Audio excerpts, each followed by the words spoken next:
దక్షిణ భారతదేశంలో ఆడవారందరికీ వయసుతో తారతమ్యం లేకుండా జరుపుకునే అతిపెద్ద పండుగ వరమహాలక్ష్మి శ్రావణ మాసం జరుగుతుంది. పండుగ ఈ శ్రావణ మాసంలో మా యొక్క దేవాలయంలో విశేష కార్యక్రమాలు చేపట్టడం జరిగింది.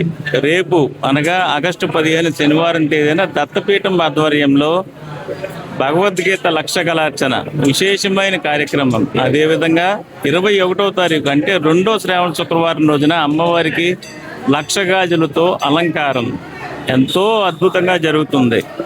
4వ శ్రావణ శుక్రవారం సామూహిక వరలక్ష్మి వ్రతాలు చాలా చక్కగా జరగబోతున్నాయి. భక్తులకు కావాల్సిన అన్ని ఏర్పాట్లు కూడా మా పాలక వర్గ మండలి ఆధ్వర్యంలో దేవాలయ అధికారులందరూ కూడా చక్కగా శ్రద్ధగా పనిచేస్తున్నారు. మొత్తం బాగా తీసుకుంటున్నారు.